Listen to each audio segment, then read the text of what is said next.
اور آج کل مدارس سب سے زیادہ مستحق ہے۔ مدارس پر خرچ کرنے کے 2 قسم کے اجر ملے گے، یہ صدقہ جاریہ میں شامل ہے۔ غریب پر خرچ کیا، اس نے کھا لیا، استعمال کر لیا، صدقہ ختم، اور صدقہ کرنے کا جو اجر ملنا تھا مل گیا۔ اپنے قریبی رشتہ دار پر خرچ کیا، 2 اجر مل گئے، لیکن اس کے بعد صدقہ کا اجر ختم، جو اجر ملنا تھا مل گیا، یہ صدقہ جاریہ میں شامل نہیں۔ جبکہ پیغمبر صلی اللہ علیہ وسلم نے فرمایا کوشش کرنی چاہیے ہر مسلمان کو کہ وہ صدقہ جاریہ کرے۔ صدقہ جاریہ کیا ہوتا ہے کہ آدمی دنیا سے رخصت ہو جائے، اس کا نام اعمال کھلا رہے اور صدقے کا اجر لکھا جاتا ہے۔ وہ بہترین مصرف مدارس پر آپ خرچ کریں گے۔ طلباء کرام، علماء کرام، ان کے لیے کوئی حکومت کی طرف سے متعین فنڈ نہیں ہوتا، یہ عوام کے لوگ جو اپنے صدقات واجبہ نافلہ مدارس پر خرچ کرتے ہیں، اسی پر گزر اوقات ہوتا ہے، اسی پر وہ گزارا کرتے کہ علماء کرام طلباء کرام خرچ کریں گے، ان پڑھیں گے پڑھائیں گے، اسی طریقے سے پھر ان کے شاگرد آگے تیار ہوں گے، وہ شاگرد اور لوگ پڑھائیں گے، اسی طرح یہ سلسلہ قیامت تک چلتا رہے گا۔ مدارس پر خرچ کرنے والے چاہے وہ صدقات واجبہ بھی خرچ کر رہے ہیں، زکوٰۃ کا پیسہ دے رہے ہیں، عشر کا پیسہ دے رہے ہیں، صدقہ فطر کا پیسہ دے رہے ہیں، قیامت تک سلسلہ چلتا رہے گا۔ یہ خرچ کرنے والے دنیا سے رخصت ہو جائیں گے، لیکن نام اعمال بند نہیں ہوں گے۔ جن طلباء کرام پر انہوں نے خرچ کیا، جن علماء کرام پر انہوں نے خرچ کیا، آگے انہوں نے اپنے شاگردوں کو پڑھایا، انہوں نے جتنے حج کیے، جتنے عمرے کیے، جتنا علوم پڑھایا، قرآن مجید فرقان حمید کی تفسیر پڑھی اور پڑھائی، ان سب کا اجر مدارس پر خرچ کرنے والوں کو ملتا رہے گا۔ قیامت والدن جب نام اعمال کھلے گا، کہیں گے اے ہمارے پروردگار، ہزاروں کی تعداد میں حج، میں نے تو ایک حج بھی نہیں کیا تھا، اے میرے پروردگار میں نے تو 1-2 حج کیے تھے، میں نے تو 1-2 عمرے کیے تھے، اور بات کہیں گے یا اللہ میں نے تو 1 عمرہ بھی نہیں کیا تھا، یہ عمرے کہاں سے آ گئے؟ ہزاروں میں، سینکڑوں میں حج کہاں سے آ گئے؟ اللہ تعالیٰ فرمائیں گے جن پر تم نے خرچ کیا تھا، آپ کے خرچ سے انہوں نے پڑھا، پھر آگے پڑھایا، پھر ان کے شاگرد پیدا ہوئے، پھر ان کے شاگردوں کے شاگرد پیدا ہوئے، قیامت تک سلسلہ چلتا رہا۔ انہوں نے جتنا نیکیاں کی وہ ساری نیکیاں آپ کے نام اعمال میں نہیں۔ اسی لیے سب سے زیادہ مستحق اس وقت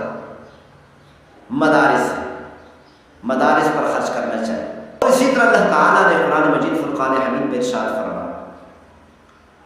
ایک مصرف تو اللہ تعالیٰ نے فرمایا انما الصدقات للفقراء والمساکین،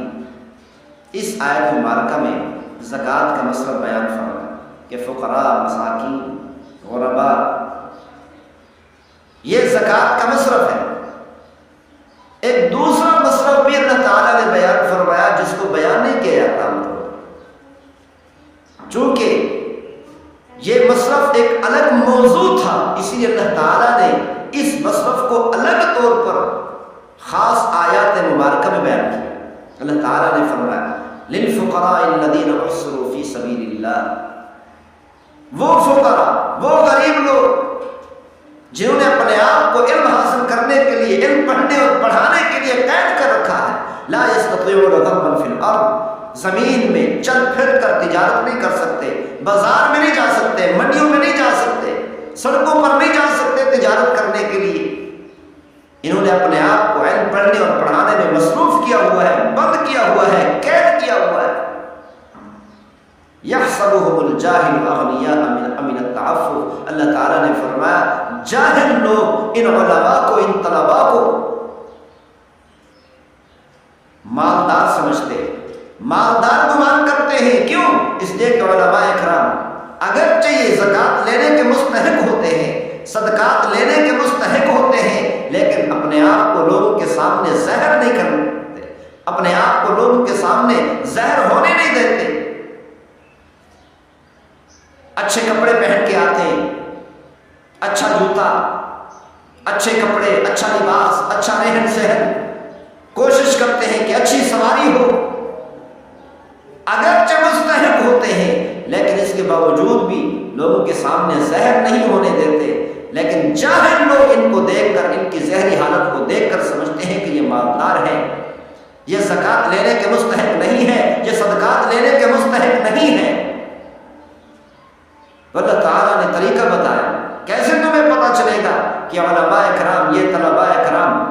زکوٰۃ لینے کے مستحق ہیں؟ اللہ نے فرمایا تعرفہم بسیماہم، ان کی نشانیوں میں غور و فکر کرو، ان کی نشانیاں پہچاننے کی کوشش کرو، ان کے چہروں میں دیکھو، نشانیاں تلاش کرو، معلومات کرو ان کے بارے میں کہ یہ مستحق ہے یا نہیں۔ جو مستحق ہیں ان پر زکوٰۃ کا پیسہ خرچ کرو، صدقات کا پیسہ خرچ کرو، سب سے اولین مستحق یہی ہے۔ تو اللہ تعالیٰ نے یہ بھی بتا دیا کہ جاہل لوگ، بے وقوف لوگ ان علماء کرام، طلباء کرام کو مالدار کیوں سمجھتے ہیں، یہ کیوں کہتے ہیں کہ یہ زکوٰۃ لینے کے مستحق نہیں؟ اس لیے کہ کسی سے یہ چمٹ کر سوال نہیں کرتے، لا یسألون الناس الحافا،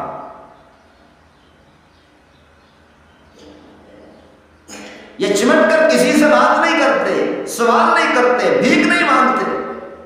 بلکہ کوشش کرتے ہیں کہ کسی کے سامنے میری غربت ظاہر بھی نہ ہو۔ اپنے گھر کی چار دیواری کے اندر رکھتے ہیں غربت کو، گھر کی چار دیواری کے اندر بند کر لیتے ہیں، کسی کو پتہ بھی نہیں چلنے دیتے۔ تو اللہ تعالیٰ نے فرمایا وما تنفقوا من خیر فإن اللہ بہ علیم، جو بھلائی بھی تم خرچ کرتے ہو، جو مال، جو دولت، جو زکوٰۃ، جو عشر، جو صدقات تم خرچ کرتے ہو، اللہ فرماتے ہیں میں جانتا، میں دیکھ رہا کہاں کہاں خرچ کر رہے ہو، کیسے خرچ کر رہے ہو، کہ لوگوں کو خرچ کر کے تکلیف دیتے ہو یا ان کے راحت کا ذریعہ بنتے ہو۔ اللہ فرماتے ہیں یہ سب کچھ میں دیکھ رہا ہوں۔ اللہ تعالیٰ ہم سب کو عمل کرنے کی توفیق نصیب فرمائے۔ وما توفیقی